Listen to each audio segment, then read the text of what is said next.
Voilà, mesdames et messieurs, merci d'être en notre compagnie. Comme François Xavier, nous on l'a annoncé, nous abordons à présent le plateau des hommes des médias, l'hebdo des éditorialistes réservé exclusivement à nos confrères des hommes des médias qui sont déjà sur place. Je commence bien par ma droite, Serge Adanao. Bonjour. Bonjour, bonjour aux téléspectatrices et téléspectateurs de ETélé. Bonjour à tous. Très bien. Chers co-débatteurs également, bonjour. Landry Weton, Adrien Tchoumakou, bonjour à vous. Bonjour. Merci à vous, Serge Adanao. Je rappelle que vous êtes le directeur de publication du quotidien Le Matinal. Avec vous, Adrien Tchoumakou. Adrien, bonjour. Bonjour Théodule, bonjour chers téléspectatrices et téléspectateurs de ETélé. Bonjour à toutes les femmes, à toutes nos mamans et bonne fête à vous. Très bien. Adrien Tchoumakou, je rappelle que vous êtes désormais, vous étiez directeur de publication, mais désormais assistant du directeur éditorial, tout à fait. Voilà, merci. Il faut dire groupe de presse. Il y a eu un petit réaménagement. Voilà, du groupe de presse. Nous avons fait appel à un doyen, un expert, qui aujourd'hui coordonne le groupe de presse. C'est bel et bien Michel Tchanou. C'est moi qui l'assiste désormais. Très bien. Merci. Voilà, merci beaucoup et félicitations. Merci. Et puis, Landry Roueton est également avec nous. Landry, bonjour. Bonjour Théodule, bonjour Adrien, bonjour Serge, bonjour à tous ceux qui nous suivent et que le débat soit ouvert. Très bien. Je rappelle que Landry Roueton est le directeur, le promoteur donc, de la chaîne de télévision web Filao Web TV. C'est avec vous donc que nous allons aborder l'actualité de cette semaine. Nous commençons bien évidemment, vous savez, la toute, je dirais, dernière, bon, pas toute dernière, c'est quand même l'autre, la décision de la Cour constitutionnelle par rapport au recours déposé par les démocrates sages. Serge Adanao, la Cour a dit le droit, on est situé de toute façon. Tout à fait, je crois que ça fait deux décisions suite à deux recours introduits par des militants du parti, notamment le président, en la personne de Éric Oundété, un autre militant qui demandait aux sages de la haute juridiction de se prononcer sur la mise sur pied des commissions permanentes, la non-figuration de la minorité, si on peut le dire ainsi, du parti Les Démocrates au sein des bureaux des commissions permanentes de l'Assemblée nationale et puis au bureau de l'institution, je crois, la Cour a dit le droit, par rapport aux commissions permanentes, les députés doivent se revoir, je ne sais pas par quel mécanisme cela va se faire. Est-ce que le président va convoquer une session extraordinaire pour pouvoir évacuer rapidement la question ou bien on attend la prochaine session pour pouvoir étudier la question? On attend certainement la semaine à venir pour pouvoir être édifié. De toutes les façons, les démocrates qui avaient boudé, qui avaient boycotté, qui étaient partis de la plénière doivent y retourner pour pouvoir siéger dans les différentes commissions. Pas en tant que président, pas pour prendre la présidence de cette commission, parce que la décision de la Cour constitutionnelle a été très claire là-dessus. C'est pour être membre des différentes commission permanente, parce que, qu'on le veuille ou non, ils font partie intégrante de la 9e législature. Donc, ils sont appelés à opiner sur certaines lois, sur certaines mesures qui doivent être prises par l'Assemblée nationale avant que ces lois n'aillent en plénière pour pouvoir en discuter, en débattre, pour pouvoir passer au vote. Donc, les démocrates, qui le veulent ou non, malheureusement, la Cour a demandé à ce qu'ils retournent au Parlement pour pouvoir siéger au sein des différentes commissions. Par rapport à la deuxième décision, Éric Oundété, le président des démocrates, a été tout simplement débouté. L'élection s'est déroulée conformément à la loi fondamentale, conformément à la Constitution. Donc, il n'y a plus matière à polémiquer là-dessus. Il faut simplement passer à l'étape suivante, c'est-à-dire le vote des lois pour lequel la 9e législature a été installée en février dernier. Très bien. Oui, Landry Roueton, on peut dire que c'est une nouvelle chance qui vient d'être donnée aux démocrates. Bon, une nouvelle chance, je ne dirais pas. Je fais mienne à... Bon, comment dire, l'analyse de Serge dans la haut, parce que quand c'est aussi clair et limpide, cette décision de la Cour constitutionnelle, le droit a été dit, et je crois qu'il ne faudra pas épiloguer sur la question. Mais moi, j'ai quelques petites inquiétudes. Et la toute première, c'est d'abord, au-delà du mécanisme, quel est le quota qui est donné à la minorité parlementaire? Est-ce à dire que lorsqu'on laisse la présidente des commissions permanentes, on doit avoir au sein de ces commissions 2 tiers ou, je sais pas, 1 tiers pour la minorité et 2 tiers pour la majorité? Sur la question, franchement, je me fais inculte et je voudrais bien que lors de ce débat ou peut-être dans d'autres discussions, que je puisse m'éclairer un peu plus sur la question. L'autre chose, c'est vrai, ça recommence. Quand je dis quand ça recommence, oui, ça recommence parce que, excusez-moi, allez-y. Oui, ça recommence parce que, vous savez, tout à l'heure, ça disait, est-ce qu'il faudra convoquer une séance extraordinaire pour permettre à cette commission de se faire? Mais c'est encore du temps perdu. C'est encore du temps qu'on va perdre pour ça, alors qu'on savait qu'il fallait peut-être le faire comme ça. Et je ne sais pas. Il ne faut pas que, excusez-moi du peu, que ces honorables nous perdent le temps, nous distraient. Non, il faut qu'on aille à l'essentiel. Ce n'est pas leur intention de toute façon. Non, écoutez, si on doit aller à une session extraordinaire, j'y arrive, c'est encore des devises qu'il faut utiliser pour le faire. Les ressources de l'État pour le faire.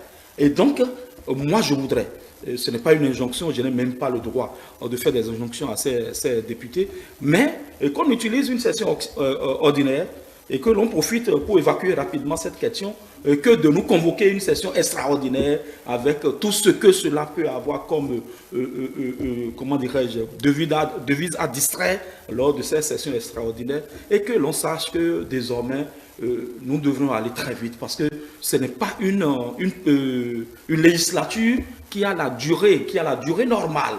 C'est à peine 2 ans et demi de vie. Et si ces députés veulent avoir à leur actif des lois bien taillées, pas des lois sorties des caniveaux, excusez-moi du terme, mais des lois bien taillées en fonction de ce que nous vivons dans la République, ils doivent savoir que ils ont un seul adversaire, c'est le temps. Et ne pas perdre ce temps à distraire les ressources de l'État, à distraire la population avec des sessions extraordinaires, à nous faire perdre encore de l'argent. Très bien. Oui, Adrien, votre avis sur la question? Ça, je pense que le droit a été dit, mais la véritable préoccupation, c'est que est-ce qu'on a besoin de vider l'hémicycle, de sortir de l'hémicycle? Non, on n'en est pas là. Non, c'est du passé. Notre avis sur la décision de la Cour constitutionnelle. Tout à fait. Hier. La décision dit quoi? D'abord, il y a 2 décisions. Oui. Serge l'a dit. Oui. La première décision, c'est que Éric Rouleté a été purement et simplement débouté. Et le président Éric Rouleté. Tout à fait. La seconde décision. La seconde décision dit quoi? Qui là donne une nouvelle chance aux démocrates. Oui, c'est de ça que je parle. Moi, je parlais de la deuxième et je disais que c'est vrai, le droit a été dit, mais est-ce que si les honorables députés de l'opposition étaient restés dans la salle, s'ils avaient eu une petite négociation, s'ils avaient tenté de faire comprendre quelques extraits des textes de loi à leur père de la mouvance, est-ce qu'on va perdre ce temps pour faire recours à la Cour constitutionnelle? Donc pour moi, c'est vrai, le droit a été dit, mais c'est un non-lieu.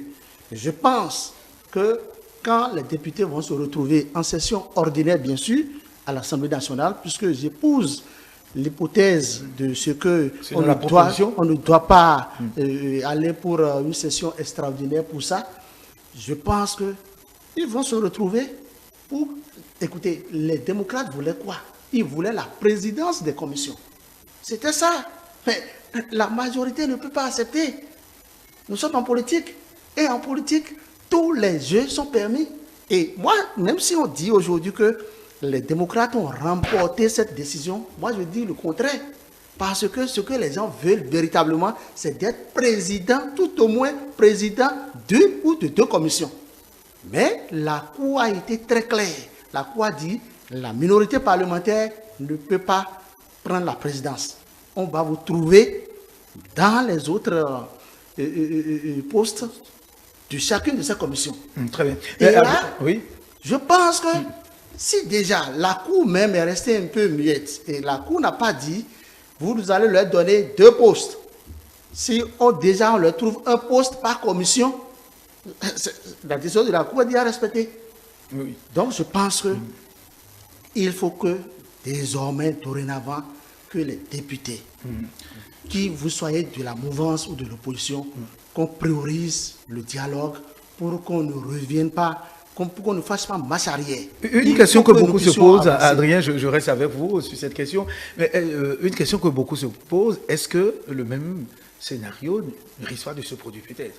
C'est-à-dire que visiblement, la majorité continue de maintenir certains postes. C'est possible? Non. En fait, ça ne peut pas. C'est une décision de la Cour qui est imposable à tout le monde, ni n'est au-dessus d'une décision de justice. Dans le cas d'espèce, je pense, même si je ne maîtrise pas si c'est rapporteur adjoint, même si on leur donne un poste d'adjoint dans chaque commission, on a déjà respecté la décision de la Cour. Que disent les tests? Je ne l'ai pas lu. Non, là-dessus. D'accord. Le règlement intérieur, oui, le règlement intérieur de l'Assemblée nationale. Le règlement n'est pas précis. C'est précis, voilà. Précis Ça, c'est sur la clair. question.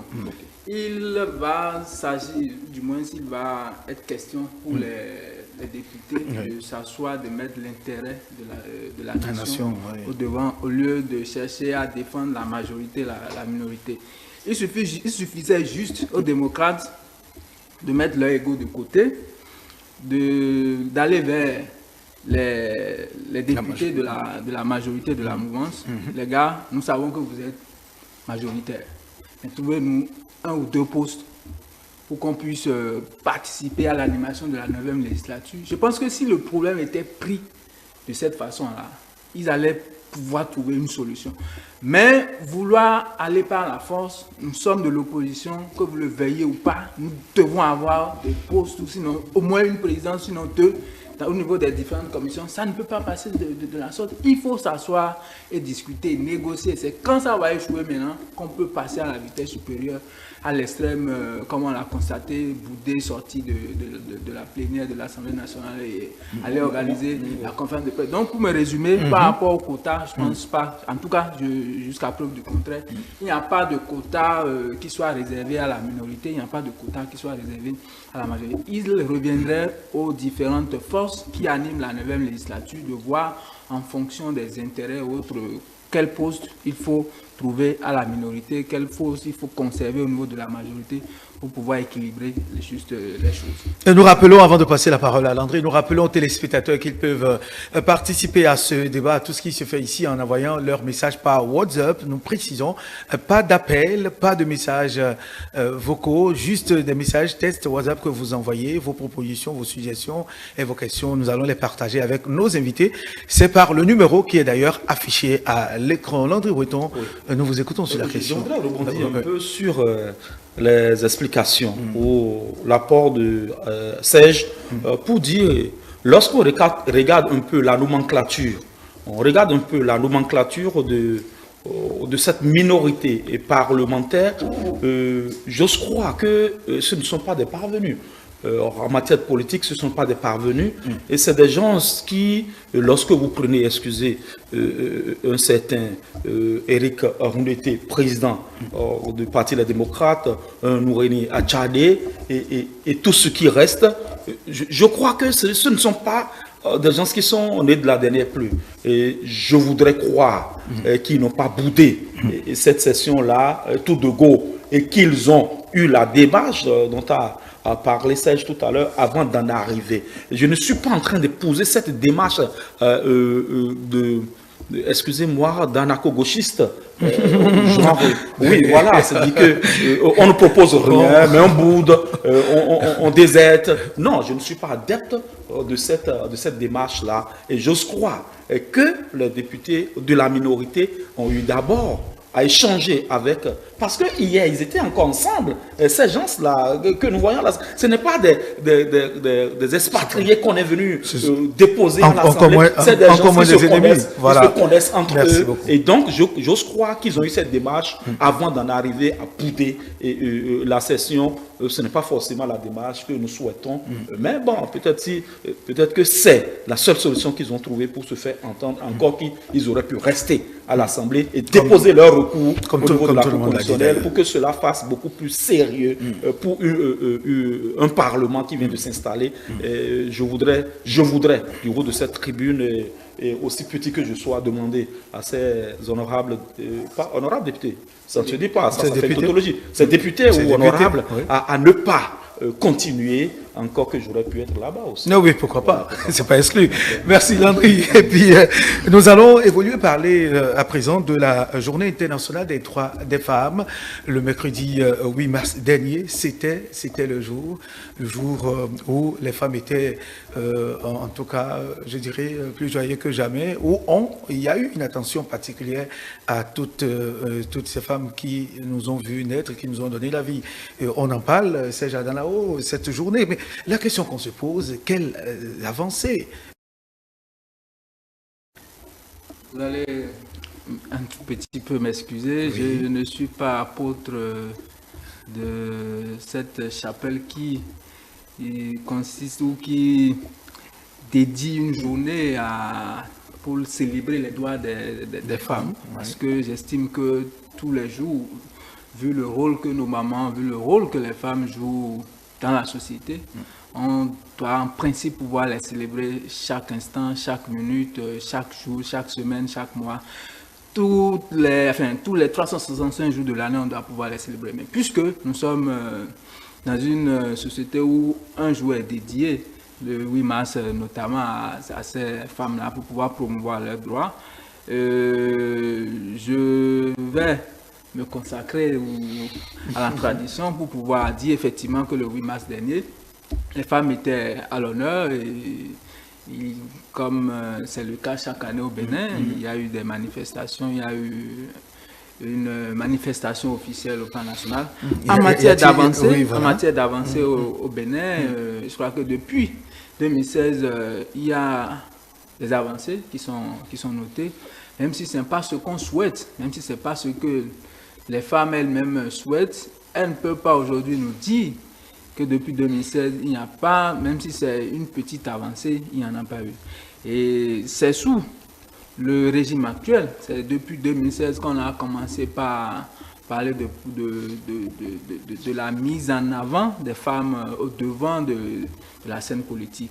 C'est sous ce régime-là qu'on a remarqué qu'il y a eu constitutionnalisation de la présence d'un certain quota à la femme au niveau de l'Assemblée nationale. Désormais, qu'on le veuille ou pas, il y a au moins 24 postes réservés d'office aux femmes à l'Assemblée nationale. Pour la 9e législature, on a remarqué qu'en plus des 24, il y a eu 5 autres femmes députées qui ont pu obtenir leur précieux sésame pour siéger au sein de l'institution. Donc désormais, nous avons, grâce aux réformes du président Patrice Talon et de son gouvernement, on a 29 femmes au niveau de la 9e législature. Je pense qu'en matière d'avancée, c'est une... 29, oui, parce qu'il y a l'assistante...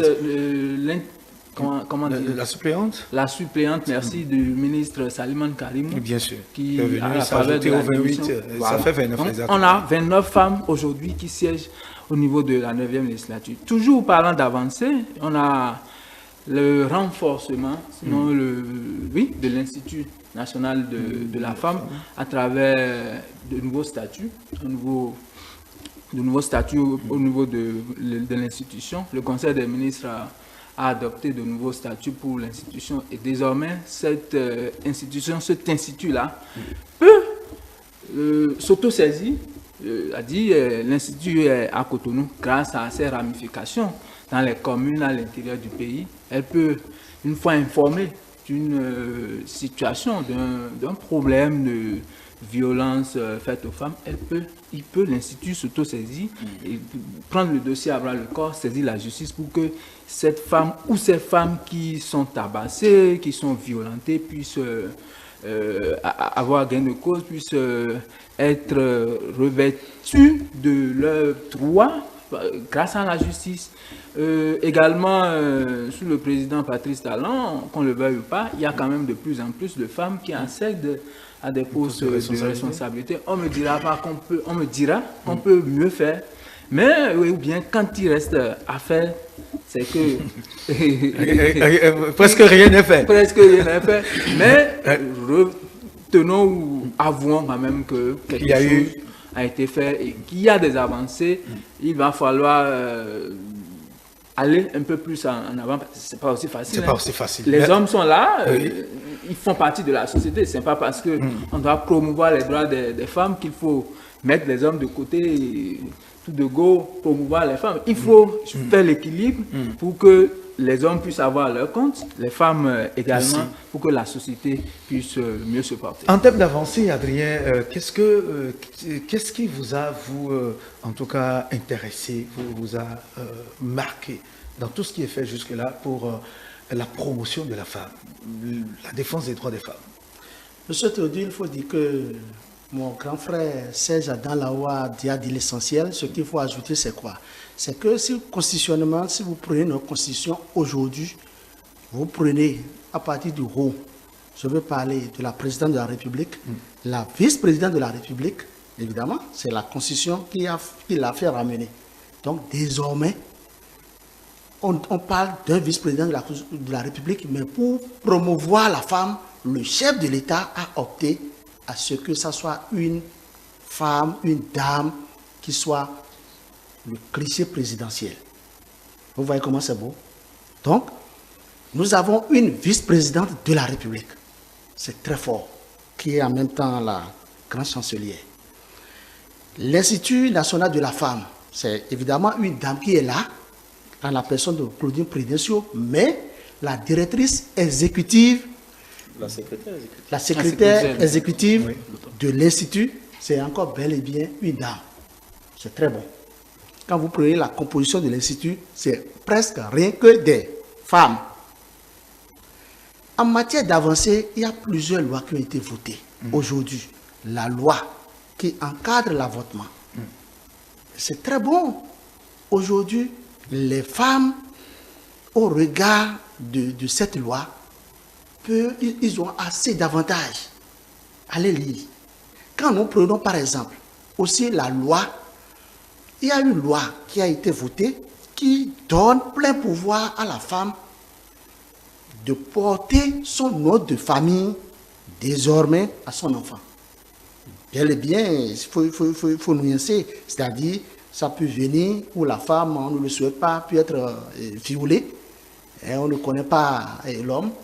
Comme ça, elle, pour ne pas aller accoucher, en allant accoucher, passer de via trépas, on lui donne plein pouvoir de garder la grossesse, de faire l'enfant et de faire porter son nom de famille à la femme et à son enfant, à son géniteur. Autant d'autres. Donc, écoutez, quand nous prenons aujourd'hui le gouvernement qui est composé par Patrice Talon, le gouvernement qui est là, il y a des femmes dedans. Et je pense que... Donc on dirait à une probabilité, à un taux véritablement faible. C'est pas faible. C'est pas faible comparativement, comparativement aux autres pays. Les autres pays ne sont pas du tout faibles. D'accord. Je pense que beaucoup d'actions ont été menées, beaucoup de lois ont été votées pour pouvoir accompagner d'une manière ou d'une autre la femme. Écoutez, il y a des projets, il y a assez de projets pilotés par le ministère des Affaires sociales. Aujourd'hui, par exemple, la femme rurale bénéficie d'un soutien financier de 50 000, 100 000 et ce n'est même pas par moment même remboursable. Vous voulez parler du microcrédit à la AFIA? Je parle des microcrédits à l'AFIA, des microcrédits aux plus pauvres. Ce n'est que des actions salutaires posées par le pouvoir en place pour pouvoir, d'une manière ou d'une autre, promouvoir la femme. Oui, Landry Breton, est-ce que ces avancées que nous venons de noter, et dont les collègues viennent d'en parler, sont de nature véritablement à travailler pour l'émergence de la femme, à faire véritablement sa promotion de la femme béninoise d'aujourd'hui, d'hier et d'aujourd'hui? Vous n'allez pas me retourner à mes ouvrages collège avec, sous l'orage de Seydou Badian, oui, avec le statut de maman Téné, qui était une femme soumise, à la corvéable. Non, on a fini avec ça, parce que lorsque vous voyez un peu la vitesse à laquelle comment dirais-je, je ne veux pas dire ce mur, mais la vitesse à laquelle la société africaine aujourd'hui connaît une certaine mutation, je crois que repartir à ce statut serait préjudiciable d'abord pour notre société africaine, mais aussi pour les humains que nous sommes. Mais sur la question, la question du droit de la femme, excusez-moi du peu, je ne voudrais pas me faire misogyne sur ce plateau, pour avoir été votre collègue en d'autres circonstances. Vous savez que nous avions combattu tout ce qui peut empêcher la femme de s'épanouir, de s'émanciper. Comme bien d'autres. Oui, comme d'autres. Je parle de l'expérience. Je parle de l'expérience que j'ai vécue avec vous en d'autres circonstances. Non, je ne vais pas appeler de toutes les ici. Mais aujourd'hui, je me dis, lorsque vous prenez un peu, vous regardez de très près l'arsenal juridique qui doit permettre à ces femmes-là de pouvoir s'émanciper. Je remonte le temps. Nous sommes en 2004, lorsque naquit le Code des personnes et de la famille. Oui, 2004, si mes souvenirs sont très bons. Et aujourd'hui, nous sommes en 2024. 2023, 2024. 20 ans. Déjà. 2023. 2023. Oui, je fais du rallonge voilà, pour expliquer ce que je veux dire. Okay. Un peu pour dire, lorsque vous voyez ces sociétés africaines, et principalement la nôtre, connaître cette mutation, il faut reconnaître aujourd'hui, excusez-moi du peu, on le dit comme ça, les femmes ont pris le pouvoir. Oui, je le dis. Et je ne le dis pas parce que... Elles ont pris ou bien elles veulent, elles sont sur le chemin. Elles ont pris le pouvoir parce que le Code des personnes de la famille donne le plein droit à la femme, dans toute sa plénitude, de surfer sur cet outil-là, pour se donner toute la valeur, toute la grandeur d'âme et d'occuper l'espace. C'est vrai. Ça, je l'ai dit tout à l'heure, la discrimination positive, le microcrédit à l'AFIA, tout ça. Mais lorsque vous regardez un peu, lorsque vous étudiez, oui, pour le sociologue, anthropologue que je suis, moi, j'ai essayé de comparer la femme il y a 15 ans et la femme aujourd'hui. Vous allez comprendre, pour être sincère, vous allez me dire que les femmes ont pris le pouvoir. Mais lorsque les femmes prennent le pouvoir de cette façon, il faudra rapidement retoucher l'arsenal juridique pour ne pas permettre à ces femmes de rentrer dans de la déviance. Quand je parle de la déviance, l'épanouissement. Je n'ai pas fini. Oui, c'est clair. Allez-y, c'est oui. Lorsque je le dis comme ça, ce n'est pas pour restreindre le champ d'action des femmes, ce n'est pas pour les embrigader, mais nous avions implémenté un code qui a 20 ans pratiquement aujourd'hui. Il faudra aller revoir, pas forcément retoucher, mais revoir. Voir si les balises qui sont posées aujourd'hui, est-ce que ces balises-là tiennent compte toujours des mutations que nous constatons au sein de nos sociétés aujourd'hui, pour constater si réellement ce que nous avions comme objectif en mettant ce code des personnes de la famille en vigueur, est-ce qu'aujourd'hui nous sommes en train de marcher dans la droite ligne? Et donc, par rapport à ça, on pourra réajuster les balises et savoir que nous sommes en train de tenir compte d'un certain nombre de contingents, d'un certain nombre de pesanteurs sociaux, économiques et politiques, et tout ce que vous voulez, pour permettre à ce que la femme puisse accompagner réellement le développement. Parce que suivez mon regard, et Théodule, pour finir, et pourquoi aujourd'hui c'est faute de divorce? Pourquoi aujourd'hui beaucoup de femmes sont devenues des femmes mères célibataires. C'est des choses... Est-ce que cette loi qui est votée n'est pas, n'est-ce pas, pour recadrer tout ça, les déviances, comme vous l'avez dit, le débat est ailleurs. Merci. Très bien, merci. Avant de je préciser quelque chose. Oui, Serge. Je vois que je suis en partie d'accord avec le développement de Landry. Mais j'ai l'impression qu'il a tendance à ramener la promotion, l'épanouissement, l'émancipation de la femme au code des personnes et de la famille. Ce n'est pas que le seul instrument dont dispose le pays, dont disposent les femmes pour pouvoir s'épanouir. Heureusement, il a su le dire dans nos différentes interventions, dans les interventions de ses prédécesseurs. Nous avons eu à rappeler les autres instruments qui permettent à la femme, qui pourraient permettre éventuellement à la femme de pouvoir s'épanouir. Donc, j'ai tenu à faire cette petite nuance, cette petite intervention pour faire comprendre, ou du moins pour attirer son attention sur le fait que on a beau relire, retoucher ou je ne sais quelle terminologie il faut utiliser pour pouvoir disposer d'un code des personnes et de la famille actuelle. Mais s'il n'y a pas de volonté politique, le code des personnes et de la famille va être toiletté, mais va rester dans les tiroirs en réalité. Donc au-delà de tout, au-delà des tests, il faut une volonté politique. Et quand il y a cette volonté politique, accompagnée des tests de l'arsenal juridique, la femme ne peut que s'épanouir, ne peut que s'émouvoir, ne peut qu'être promue comme nous le constatons actuellement au Bénin. Et on va souhaiter que cette promotion aille de façon crescendo et non décrescendo pour qu'elle puisse véritablement prendre le pouvoir comme il a dit. Oui, Adrien, tu vous as engagé. Bon, il a déjà fait l'observation. Ce que je veux juste ajouter, c'est quoi? C'est que, vous savez, la bonne femme d'aujourd'hui, c'est la fillette bien éduquée d'hier. Et c'est dans cette optique que le président Patrice Talon a décrété la gratuité de l'enseignement à nos enfants dans les établissements publics, ce qui est très salutaire. Aussi, vous avez vu la loi qui a été votée, portée par des députés à l'Assemblée nationale 8e législature, où désormais, la fille, l'apprenance dans un établissement public ou même privé, c'est-à-dire même au niveau de l'université, l'apprenante n'a le droit d'avoir aucune liaison. N'a le droit d'avoir. Il n'y a pas de raison que son professeur tente de la draguer ou l'empêcher à évoluer dans ses études. Donc c'est pour dire quoi? C'est pour dire qu'il y a plusieurs actions qui sont posées par le pouvoir en place.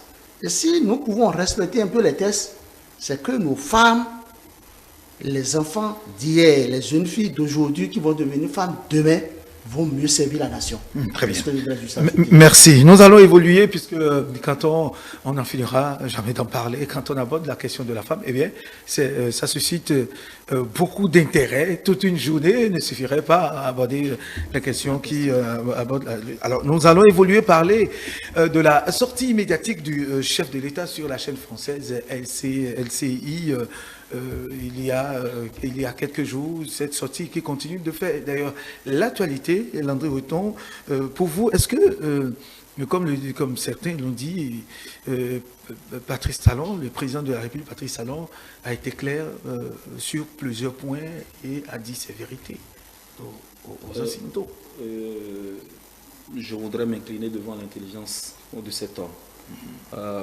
Je voudrais parler du président Patrice Talon.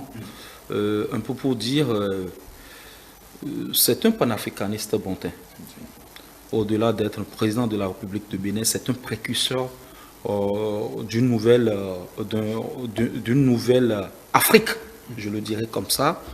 Et lorsque vous le prenez du haut de son intelligence, de sa sagesse et de son doigté à trouver les mots justes pour dire ce que les autres pense bas et murmure, je trouve que ce n'est pas un homme ordinaire.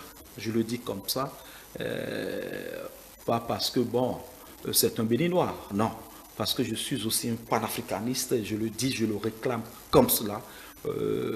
J'ai fait des luttes, je continue de faire des luttes à travers des outils qui ont été créés. Et donc, lorsque vous le voyez à son aise devant, je ne dirais pas un tout bas, devant le monde. Devant le monde. Devant le monde. Oui, devant le monde. De façon singulière, devant un journaliste français qui a voulu le titiller, qui a voulu lui tirer les verres du nez, qui a voulu le ramener dans une sphère où le terrain est très mouvant.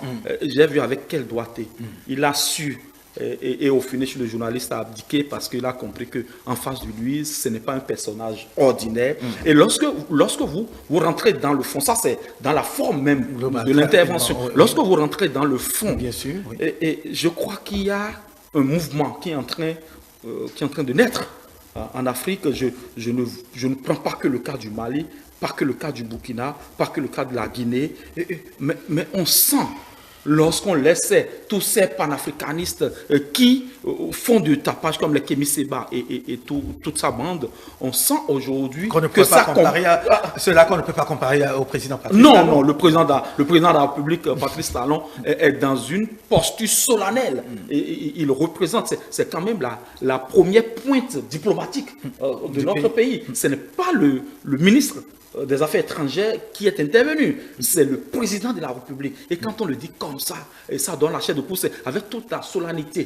possible que l'homme a su défendre la position de l'Afrique aujourd'hui par rapport au néocolonialisme, par rapport à tout ce qui se fait aujourd'hui et qui n'est pas du ressort à permettre à l'Afrique de s'émanciper lorsque un continent regorge des 2/3 des richesses de la planète Terre et croupit sous la misère. Il y a des villages jusqu'à présent en Afrique qui ne connaissent pas l'eau potable, qui n'ont pas l'électricité, alors que l'uranium qui doit servir à éclairer ces pays quitte l'Afrique. Le pétrole. Peut-être quitte ces villages. Ces villages dont on parle. Oui, qui n'ont pas la chose à l'or voir, qui doit servir à une certaine opulence insolente de ces colons entre griffes vient d'Afrique. C'est normal qu'un chef d'État puisse dire arrêtez.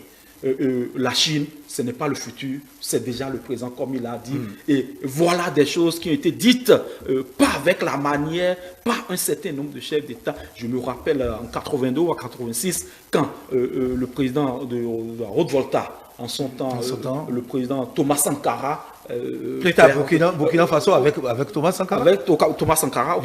Voilà, et disait à la tribune de l'OUA, ou je ne sais pas, de l'OUA, de l'Organisation de l'Unité africaine, si tous les pays africains pouvaient s'entendre pour ne pas payer les dettes à ces colons-là, nous allons nous émanciper. Mais si je suis le seul à le faire, je ne reviendrai plus, il n'est plus jamais revenu à cette tribune. Et donc aujourd'hui, le débat est monté d'un cran. Et quoi qu'on dise, l'Afrique a pris son destin en main.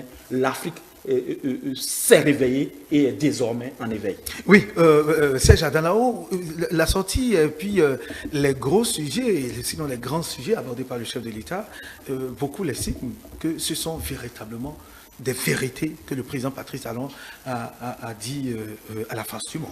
Absolument, je crois que les sujets évoqués, c'est des sujets dont beaucoup de chefs d'État africains n'ont pas le courage de les défendre aussi élégamment, aussi publiquement qu'il l'a fait. Je crois que la chaîne LCI n'a pas été choisie au hasard. Des confrères béninois, des béninois tout court, ont fustigé le fait qu'il y ait au Bénin des médias qui pouvaient trouver un plateau, qui pouvaient organiser un plateau de la sorte pour permettre à son chef d'État, au président Patrice Talon, de pouvoir dire ces vérités-là. Mais pourquoi Patrice Talon a préféré LCI pour pouvoir s'adresser à ces Occidentaux? Il faut rappeler, je ne vous empêche pas de parler, il faut rappeler aux collègues que ça n'a pas été réalisé au Bénin. Beaucoup ont pensé que c'était au Bénin que ça a été réalisé. C'est à la faveur d'une visite et le travail effectué par le chef de l'État en France que cet entretien a été réalisé, a été accordé à la chaîne LCI. Donc, La chaîne LCI, comme je le disais, n'a pas été choisie au hasard. C'est pour que le message, sinon les messages que Patrice Talon a voulu porter à l'endroit de ces Occidentaux-là puissent aller directement à l'endroit pour que aussi bien Vladimir Poutine qu'Emmanuel Macron et Xi Jinping qui vient d'être élu, le message... Joe Biden. Wow. Joe Biden, pourquoi pas, des États-Unis, le message puisse aller, sinon les messages puissent aller droit dans leurs oreilles. C'est pas parce qu'on est puissance, première puissance, deuxième puissance ou troisième puissance qu'il faut, ou qu'on prétend être première puissance, qu'il faut tout d'un go bafouer les différentes étapes en matière de relations internationales. Et par rapport à ça, je crois que le chef de l'État n'a pas du tout fait de cadeau à la Russie, malgré que la Russie soit un des pays avec lesquels le Bénin entretient de très belles, d'excellentes relations. On ne va pas passer sous silence les bourses russes que la Russie met à la disposition des étudiants béninois pour pouvoir aller étudier en Russie. Malgré ça, Patrice Talon n'a pas caché ces vérités. L'intervention russe en Ukraine ne devait pas se faire de la façon dont elle est en train de se faire. Ce n'est pas parce qu'on dispose d'un arsenal militaire, ce n'est pas parce qu'on dispose d'armes sophistiquées que quand il y a possibilité de discuter, on va escamoter cette étape-là et aller directement à la frappe. Il arrivera un moment où les instruments dont vous disposez là vont vous faire défaut et quand ce sera le cas, c'est votre chute, c'est votre déclin qui va s'annoncer. Je pense que là-dessus, il a été très clair. La Chine, Patrice Talon a peut-être jeté des fleurs. Je vais le dire comme ça. Il a jeté des fleurs à la Chine, pas parce qu'il a envie de se faire bien voir par le président chinois. Non, c'est à cause de la philosophie, c'est à cause du travail que ces Chinois abattent, que la Chine abat aujourd'hui pour pouvoir maintenir son hégémonie. C'est à cause de tout ça que Patrice Talon a dit qu'il a de l'admiration pour ce pays-là. Quand vous êtes parti de rien pour être à ce niveau, à ce sommet où vous êtes aujourd'hui, c'est que à un moment donné, vous avez mis en place une bonne politique, vous avez mis en place des gens qu'il faut, vous avez mis en place des lois qu'il faut, et c'est ce qui est en train d'être fait au niveau de notre pays. Vous avez fini par la France. La France avec qui également le Bénin entretient de très belles relations. Ça n'a pas empêché le président Patrice Talon ou bien quelques jours après, nous avons dit après le passage de... C'est LCI Non, je parle du passage de Macron à Cotonou. Okay. Ça n'a pas empêché en fait Patrice Talon de dire aussi ses vérités à la France, à Emmanuel Macron, parce qu'on est allé jusqu'à lui poser la question de savoir si on devait... Voilà, la tournée qu'avait effectuée dans le temps le président Emmanuel Macron dans certains pays africains. Je pense que là-dessus également, Patrice Talon n'a pas caché ces mots. Bref, l'entretien, ma foi, a été très bien fait. Le chef de l'État a su choisir les mots qu'il faut pour pouvoir choquer positivement ces chefs d'État qui, à des moments donnés, font feu de tout bois pour pouvoir maintenir leur hégémonie en Afrique et au niveau d'autres continents.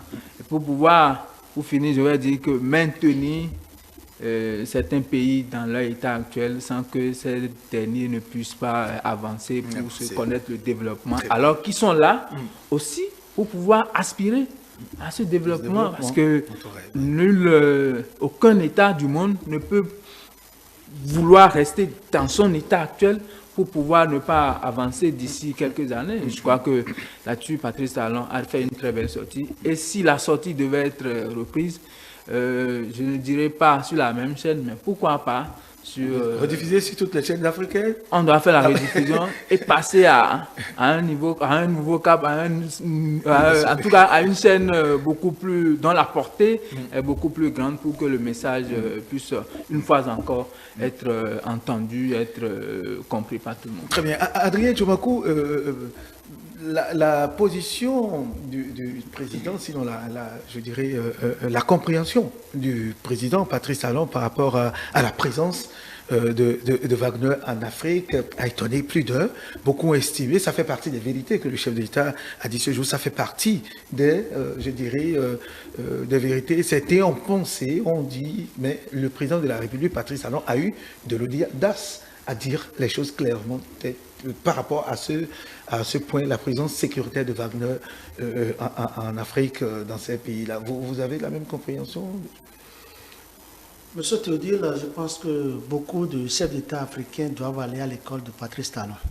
Si vous suivez son discours et son entretien du début jusqu'à la fin, vous devez comprendre que Patrice Talon, d'abord, il est courageux. Il faut avoir d'abord le courage avant de dire certaines vérités aux Occidentaux. Parce que quand tu es chef d'État africain, qu'on fait ou pas, et tu auras besoin des Occidentaux, d'une manière ou d'une autre, pour qu'on puisse t'appuyer, afin que tu puisses réussir ton mandat, qu'on fait ou pas. Je pense que Patrice Talon, à l'entendre, il n'a dit que des vérités. C'est vrai. Beaucoup estimaient qu'il a été trop cru et qu'il a été trop percutant. Mais il le fallait. Il le fallait parce que, vous savez, si le chef de l'État allait même jusqu'à dire que l'Afrique aujourd'hui, quand on parle de l'immigration de l'Afrique, c'est parce que nous avons des problèmes de réduction du taux de naissance. Patrice Talon est dans une logique donnée. L'Afrique peut être autonome. Le Bénin peut, quelques années plus tard, être autonome et ne plus dépendre d'autres États occidentaux, ce qui est normal. Et je pense que tout ce qu'il a dit, les gens ont compris. Et beaucoup de chefs d'État savent, mais ils ont peur d'en parler. Ils ont peur de dire la vérité. Et je pense qu'il lui a ouvert une porte que beaucoup peuvent suivre. Évidemment, le Bénin a toujours étonné le monde. Vous avez vu pour toutes les fois que Patrice Talon sort à l'international, comment il étonne. Donc je pense que Patrice Talon n'a fait que dire la vérité. Moi, ici, je ne veux pas trop polémiquer sur sa position concernant Wagner et consorts, mais ce qui a le plus retenu mon attention, c'est d'abord son courage en disant certaines vérités aux Russes par rapport à la guerre qui se mène en Ukraine, parce que ce n'est pas parce que tu es fort que tu peux agir militairement, non. Il a même reconnu, c'est ça, le chef d'État, son excellent Patrice Talon est humble. Il a reconnu publiquement que le Bénin n'est pas puissamment fort. Ça, c'est un exemple. Ce n'est pas parce que nous ne sommes pas forts et que tous les pays sont forts, s'il y a un problème bilatéral, que ceux qui sont forts vont intervenir militairement. Très bien, merci. Ce qui a retenu mon attention, c'est le fait qu'il ait souhaité que nous puissions d'une manière ou d'une autre réduire les taux de naissance dans notre pays. Vous savez, là, il y a 3 ans, j'ai suivi sur une chaîne de télévision au Bénin. En 30 secondes. Oui, il y a 3 ans, j'ai suivi un reportage où on parlait, et ils ont diffusé, le monsieur a parlé, c'est un an plus tard que le monsieur est décédé, et où le monsieur est à Clou tout près là, et il est père de 125 enfants. Mais quand moi j'ai suivi ça, j'ai dit 125 enfants, c'est peu. Venez, je vais vous amener dans mon village. Il y a quelqu'un. Dans votre village où ça?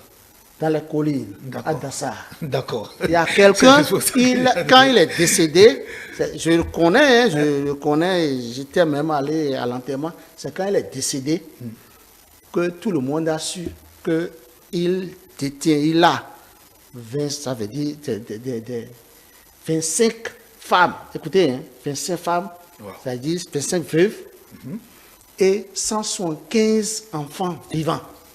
Vivant, 175. 175. À lui seul. À lui seul. Il est décédé à quel âge? Bon, l'âge, ça doit faire quelque chose de 85 ans, 90 ans. Très bien, il a été très performant. Évidemment, ces enfants sont là, ils nous écoutent, je connais. Il y en a, il a même plusieurs enfants policiers et militaires.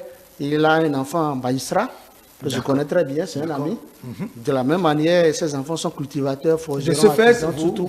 oui. Donc, je pense que nous devons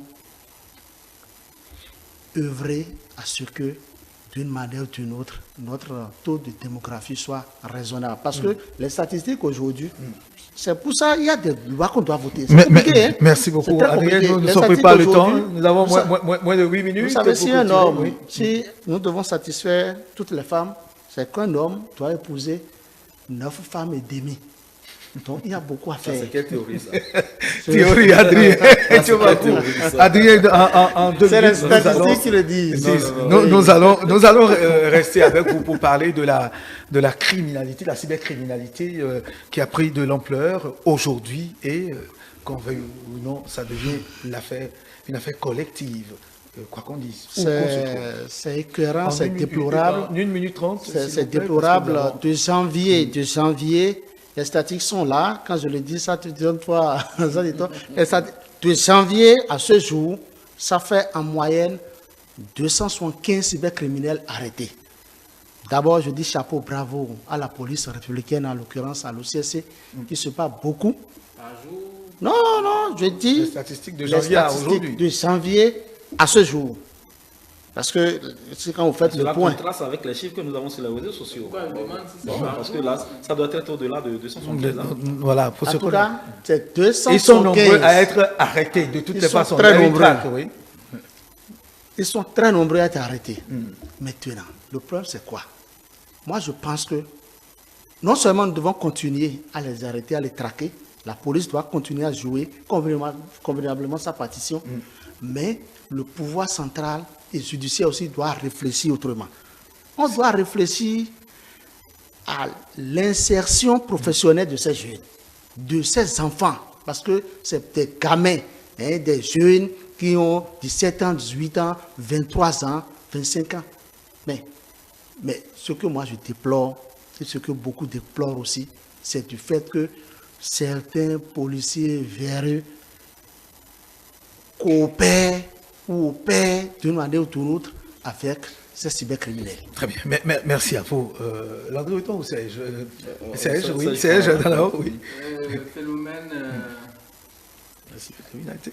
a pris de l'ampleur, je vais le dire comme ça, depuis un certain nombre d'années. Mais les 2 ou 3 dernières semaines, la traque, on a constaté qu'il y a une volonté policière de finir avec le phénomène au Bénin, parce qu'il y aurait eu une tentative de vente, donc je n'irai pas dans les détails sur le plateau, mais il y a eu une tentative de vente d'un édifice public. C'est ça qui aurait suscité cette traque que nous avons constatée ces dernières semaines. De toutes les façons, on remarque qu'il y a un problème, le phénomène est causé ou cause beaucoup de problèmes, ou est causé par beaucoup de problèmes, je vais le dire comme ça. Il y a un problème d'éducation, ça veut dire que les parents ne jouent plus convenablement leur rôle. Quand je parle d'éducation, C'est la démission, presque de la démission. c'est le système éducatif aussi, qui forme pratiquement au chômage. Tomakou, tout à l'heure, a donné la tranche d'âge de ces jeunes qui s'adonnent au phénomène. C'est des gens qui ont fréquenté jusqu'à un certain niveau, qui sont même parfois diplômés, mais puisqu'ils n'ont rien à faire, ils préfèrent aller s'adonner à la cybercriminalité pour pouvoir gagner leur vie. L'autre problème, c'est... Non, je crois que c'est derrière les deux. Oui, c'est derrière les deux. Nous allons y aller rapidement, on a assez de temps. Parce que si Oui. le problème est réglé comme ça, ça va amener une prise de conscience au niveau de ces jeunes-là. Le phénomène ne pourra jamais être maîtrisé, mais on va constater une certaine réduction du phénomène. L'ampleur ne sera plus ce qu'on est en train de constater aujourd'hui. La sensibilisation, il faudrait que ça s'intensifie. Aussi bien au niveau de la police que dans les familles, dans les familles également. La traque, la police ne devra pas se décourager. Très bien. La police ne devra pas se décourager. Tant que ces cybercriminels ne seront pas fatigués, il ne faudrait pas que la police soit fatiguée. Oui, Landry Ouitton, nous allons terminer par vous. Oui, merci beaucoup. La cybercriminalité, c'est une pieuvre qui étend ses tentacules depuis quelques années. Et au-delà de ce que nous disons, des analyses que nous faisons sur ce fléau ou sur ce phénomène, ça prend de jour en jour des ampleurs. Tout à l'heure, je disais, le système qui forme au chômage, je dirais que c'est d'abord une question d'éducation. Parce que moi, je suis au chômage, là où je suis. Et pourtant, je ne suis pas un cybercriminel et je ne veux pas l'être. Et je ne le serai même pas parce que je voudrais laisser un nom à mes progénitures. Donc, je ne suis pas dans ce système-là. Donc, c'est d'abord une question d'éducation. Une éducation à la base. Les familles, comment les familles éduquent leurs enfants. La maman ne sait pas comment est-ce que le monsieur fait, le jeune homme fait pour ramener des téléphones à la maison. Bref, un peu pour dire que ce phénomène est en train de prendre une autre ampleur et je voudrais, je l'ai déjà fait, c'était un dossier d'enquête, la cybercriminalité à la croisée des chemins, le fléau entre sexe et fétichisme. D'accord. C'est encore une autre piste qu'il faudra avoir parce qu'aujourd'hui, ça ne se fait plus comme cela se faisait. Mais les gens utilisent beaucoup plus le mystique. Utilisent les vidéos de jeunes filles pour appâter les gens de l'extérieur. Et la police républicaine en est bien consciente du phénomène. C'est pourquoi la traque, elle sera permanente, comme l'a dit le secrétaire général adjoint porte-parole du gouvernement. Merci à vous, Landry Ouitton. Merci bien. Je rappelle que vous êtes le directeur de Filao Web TV. Merci de répondre à notre invitation. Serge Adanao, directeur de publication du quotidien Le Matinal. Merci d'être venu. Voilà, et Adrien Tchomakou, assistant du directeur éditorialiste du groupe de presse Fraternité. Mesdames et messieurs, ainsi prend fin l'hebdo de ce dimanche. Merci de nous avoir suivis. La suite du programme, juste après nous, c'est bien sûr le bulletin de l'information, puis toute l'équipe pour le débrief. À tout à l'heure.